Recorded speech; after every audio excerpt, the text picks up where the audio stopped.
nessa tela, um outro case que a gente pode trazer, um outro artigo que a gente pode trazer, é falar da aplicação da variabilidade ali para nos trazer algumas informações da parte de doenças cardiovasculares. Então, quando a gente vai para essa parte de doenças cardiovasculares, mais uma vez, a gente tem aqui as informações do SDNN e aqui a gente também tem, nesse artigo aqui no caso, a representação dos dados aqui do RMSSD.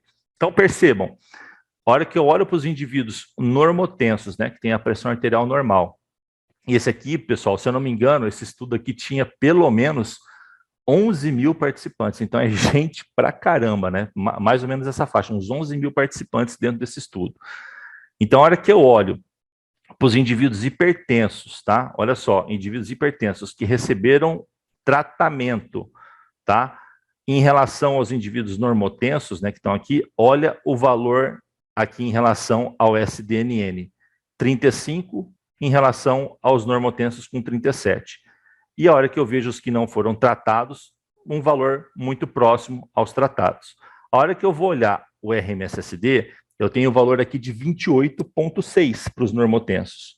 A hora que eu olho para os indivíduos que receberam algum tipo de tratamento, olha como é que ele ficou com valor próximo de RMSSD em indivíduos que não têm nenhum tipo de patologia cardiovascular, que aqui no caso é a parte da pressão arterial.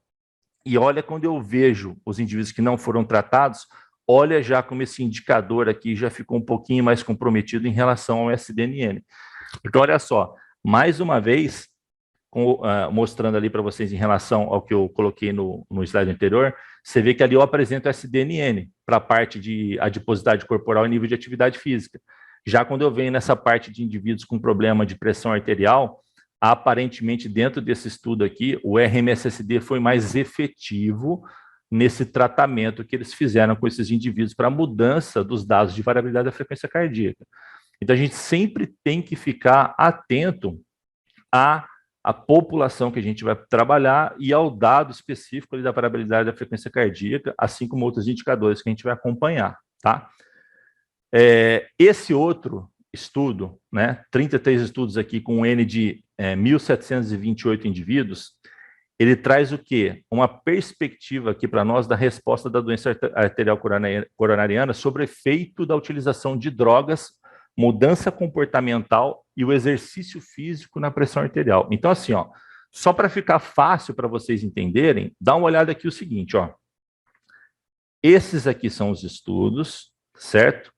E aqui ele está falando sobre a intervenção de fármacos para mudança da pressão, da pressão arterial, né, da hipertensão de uma forma geral. Quando a gente tem esse risquinho aqui, ó, que vocês estão acompanhando comigo, e esse pontinho está bem em cima dele, como você está vendo em alguns estudos aqui, ó, tá? No caso, esses 3, quer dizer que isso teve um efeito nulo, quer dizer que não teve efeito nenhum. Quando você vê esse risquinho no meio, mais para a esquerda, foi sem efeito, né? Teve um efeito muito pequeno, né? Não significativo. E tudo que você vê desse risquinho do meio para a direita é o que já teve um efeito muito considerado, muito significativo na intervenção. Então, todos esses estudos aqui trazem que o trabalho com a farmacologia, de uma forma geral, mudou muito os dados que são remetidos à parte da variabilidade da frequência cardíaca quando se fala de doença arterial coronariana. Então, se a gente pega aqui uma média de todos esses trabalhos que estão aqui, percebam que ele está bem ao lado direito. Então, realmente teve uma influência muito grande na intervenção farmacológica, na variabilidade da frequência cardíaca desses indivíduos com doença arterial coronariana, certo? E nesse mesmo estudo, se a gente vai olhar aqui, o que a gente vê? Mais uma vez aqui, ó, mudança comportamental. Então, as mudanças comportamentais que foram propostas nesse estudo, nesses estudos, será que realmente foi efetivo para a mudança da pressão arterial, de uma forma geral, da doença arterial coronariana nesses indivíduos? A hora que você vem olhar aqui também, só um que ficou aqui para o lado esquerdo, mas a grande maioria teve um efeito significativo na mudança comportamental do indivíduo para a mudança desse quadro de doença arterial coronariana. Então, o simples fator de estar mais engajado durante as suas atividades diárias, fazendo mais movimentos, se mexendo um pouco mais, mudando a parte alimentar. Então, tudo isso é mudança comportamental, de uma forma geral, que pode sim influenciar muito na resposta da variabilidade da frequência cardíaca quando se fala em doença arterial coronariana. Então, se a gente for vir aqui no finalzinho, a gente vê também um pouco menos do que a parte farmacológica, mas que também teve uma influência significativa na mudança do quadro desses indivíduos aqui avaliados.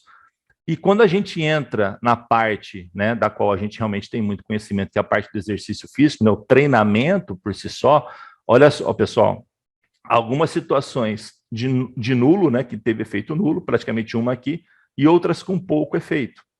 E outros tiveram valores, resultados aí significativos nas intervenções com o exercício físico na mudança da doença arterial coronariana nos dados de variabilidade da frequência cardíaca, ou seja, melhorou os dados de variabilidade da frequência cardíaca. Então, mais uma vez, a hora que eu venho olhar para o subtotal, né, para a média desses dados que a gente tem aqui de todos esses estudos, eu vejo que realmente o exercício físico, claro, vai ser sempre uma boa ferramenta para a gente mudar esse comportamento geral e melhorar a variabilidade da frequência cardíaca desses indivíduos com essa doença arterial coronariana.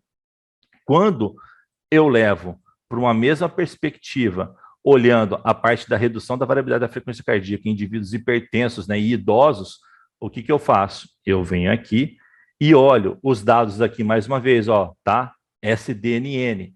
Então, dentro dos dados aqui desses indivíduos que foram avaliados, se eu não me engano, eram 80 o N aqui desse estudo, tá? Que eu não coloquei, mas aqui, se eu não me engano, eram 80. Eu tenho uma média de 58,35 milissegundos de SDNN. E o indivíduo que é hipertenso, um valor de 43,15. E a hora que eu olho para o índice vagal, que é o HF, né, que é um componente vagal, olha a diferença do indivíduo lá que não tem a patologia hipertensiva de uma forma geral, olha como é que é a resposta da variabilidade da frequência cardíaca dele, principalmente em cima desse indicador vagal, que é cardioprotetor. 247 versus 157 dos hipertensos. Então, a variabilidade da frequência cardíaca a gente consegue trabalhar nas mais diversas perspectivas, mas pode ser que dentro de uma população e com algum quadro em específico, eu tenha que olhar mais para uma variável do que para outra. Não quer dizer que as outras não prestam e não funcionam, quer dizer que ela tem mais sensibilidade dentro daquele público, certo? Por isso que eu frisei para vocês que o aplicativo que eu mais gosto, né, até porque eu acho que ele não é muito complicado de entender as informações, é o Elite HRV, por ele já te permitir ter todas essas variáveis na mão e por ser 100% gratuito e ainda por cima é validado. Então, você fica bem seguro de trabalhar com o aplicativo a custo zero, teoricamente. Claro que não tão zero assim, porque você precisa de ter uma cinta, né, para poder fazer essas coletas de dado, ou o CoreSense, que é aquele equipamento que você põe no dedo.